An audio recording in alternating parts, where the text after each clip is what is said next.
This is BFBS, the Forces Station, with Danni and Jonah. Welcome to the lobby, joined now by Gordon Jones, who can quite proudly, I think, say that he is the founder of Navy Esports. But it didn't happen overnight, though, did it, Gordon? And it's a great story. How did it happen? It is a fantastic story. So I'll be fair, the RAF got there before us. They got off the ground with their RAF Esports organisation first. A group of junior sailors saw what they were doing and thought that they really wanted to get a piece of that action. They went out to try and get started, but they were really struggling to kind of get any traction and to get any people interested in it. Luckily, one of the sailors and I had served together previously. We'd played Dungeons and Dragons on deployment together. Gordon, you game? I was like, mate, yes, you know I game. You know what? I can't think of a single better opportunity to try and upset the status quo than this. Found a person at Navy Sport to call up about it, called them, and they were just like, so what is it you want to do? He's like, I want to put the white ensign on the leaderboard at an esports competition. I want to do this above board officially, and I want us to go away and be able to tell people we are Royal Navy Esports.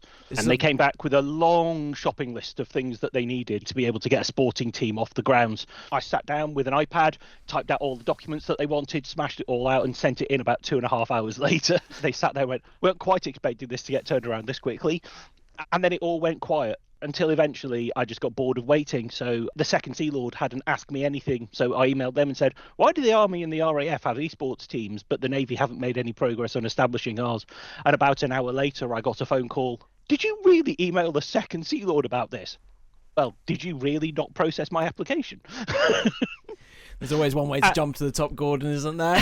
I knew you'd like this story. I know, it's great. We definitely love to see the fact that you've made it out there by jumping straight to the top of the chain of command. Please, the phrase we use is, I'm a disruptor. Disruptor, yes. You know, fair play. The Navy managed to take it on board. We got an esports team off the ground and we were taking part in competitions. And we've done exactly what it is that I said was my ambition. We put the white ensign on a leaderboard. So I'm really, really proud of what the team that were working for me managed to take forward and what I managed to lead forward. For sure. And I mean, from what I've seen throughout my career, sort of in esports, it's definitely still got your mark on it. And it's quite the credit to the Armed Forces esports community. So I think everyone in the Armed Forces esports community knows who you are. Well, in that case, can I vote then, Jonah, that we don't call Gordon the founder of Navy Esports? I reckon we call him the Godfather. The Godfather. The Godfather. The Godfather of Navy Esports.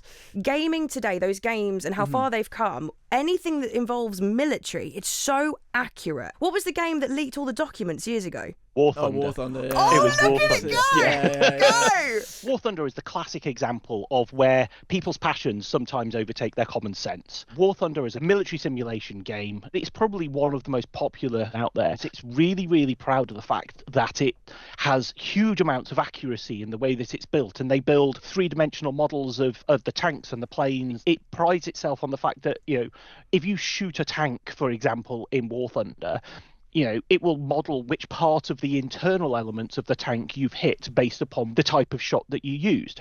We've had a couple of occasions where people have been playing War Thunder and something has happened and this simulation has come up and it's gone into one of the many online forum where people discuss these things, and it's come back and it's like, that's not how an Abrams tank would respond if you were to shoot it there. People start arguing about it, and then what's happened previously is someone has gone, look, you're all wrong. Here's the highly classified document that is the entire manufacturing document for the Abrams tank. And look, if you hit it there, it would have hit this. And people are playing this game from all over the world. I mean, War Thunder is hugely popular in China, which means uploading classified documents to, you know, American or British or anybody's military hardware into a forum where people are going to be able to see it. It's a lot of a no-no. It's In fact, scary. it will get you into huge quantities of trouble, because what it means is someone has gone away, found that document on the classified systems that it sits on, somehow extracted it from there, put it on their personal computer so they can then upload it into the forum to be able to do it. But they do it because they want to be proved right in the argument online. Now, I think there's one thing that everyone can accept these days, which is there are no winners in online arguments. Godwin's law is a law on the internet that the longer an argument lasts, the higher the probability is that someone will be equivocated to Hitler. Well, if you don't agree with me, then you're a Nazi. My goodness. I mean, hey, look. I'm sorry. The only arguments I ever heard when playing Black Ops 1 was, yeah, mum. That's all I ever heard. Like, what? We had a situation with a gamer in one of the services, I won't go into too much detail of it, where a gamer for one of the service teams was caught on stream making a homophobic comment. Whenever you're doing anything that represents the services, you are a representative of that service and our values and standards. It's very important to highlight that there's no place in the wider esports community, and it's not accepted anymore. None of that homophobic, sexist comments, and those people are generally outed, and their careers are short-lived, should we say. Finding ways to be able to actually counter that, frankly, just unacceptable recidivist attitude that you see in a lot of gaming lobbies, and people going, oh, this is a man's space. No, it's not, it's gaming. We're playing video games. In what way would it be a man's space? Which is fantastic in terms of, the esports in the Olympics and the sort of the balance between male and female participation. Gaming just levels that playing field, and seeing mixed teams in more esports is something I'm really excited to see. I think it's incredible absolutely. as well, the way that esports has developed. Obviously, we have, for the very first time, BFBS Esports Pro League. Pro League, yes. We're very excited. Yes. Final is coming up. But let's talk again about how our military guys and girls, when they are gaming, how they can stay safe online. What's your advice in terms of separating the adrenaline to the just be careful what you share online? Really, it's a matter of practice, and it's a matter of just thinking before you speak. Don't share with the discussion in there something that you wouldn't want to share with everybody on the internet. And remember that you're not supposed to share operational information. Don't tell people when your ship is next going to be sailing or where your next port of call is going to be. That's information which the public doesn't need to have. I think, Gordon, as well, is really important. The fact that Twitch and, clipping and things like that's a very common practice now, where people are trying to catch their best moments. And even that one thing you say, although you might not think people are recording or capturing what you're saying, it can be easily replayed. It's not just about keeping themselves safe, it's all about keeping the people they work with, those and their colleagues. Especially, like you say, on things like ships and things like that, very sensitive information that we can't be disclosing.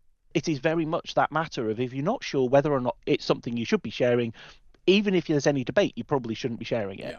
And Gordon, you spoke about the VPNs and sort of the importance of protecting your personal information. What's the best way to stop things like doxing happening? Doxing, for anyone who doesn't know, is someone sort of fishing for your IP address or your internet address to locate you and figure out where you are. What's the best sort of counter to that and to keep our personnel safe? Doxing became really, really prolific last year in a couple of the games that I play. And if people suspected or they saw that you were someone who disrupt whatever it was they were planning on doing in the game, then there are tools out there to allow them to be able to dox you and take you offline, or at least reduce your effectiveness in game. You can use VPNs in order to be able to effectively shield your IP address. There is nothing that will protect you from an absolutely determined attacker. But remember, always use a VPN in a safe and legal way. There are ways of being able to get some support from defence in order to establish a VPN for your use whilst you're conducting military business, which, now that esports is a recognised sport, people who are competing on behalf of the military could arguably put forward a case to say that their gaming is in the military's interest, and they can take that forward. I do not know if it will succeed. They're going to come to you for this, but though. You can always ask. Oh, you've just given so many people an idea, and they're going to go, I know who I need to help me out with this. I can see people already typing away on JPA trying to put that claims expense in, going, justification is esports need. Yes. Oh, there's the advice right there. Look, Gordon Jones, the godfather of Navy Esports, thank you so much for joining us today. Before we let you go, I would just like you to share a fun fact that you happily shared with me last week. So all I'm going to say to you, just to remind you, Gordon, is 14 and a half Twickenham stadiums. This was the size of the crowd that were watching the first esporting competition that Navy Esports took part in back in 2020. Came back and it was like, this is the number of people who watched the stream.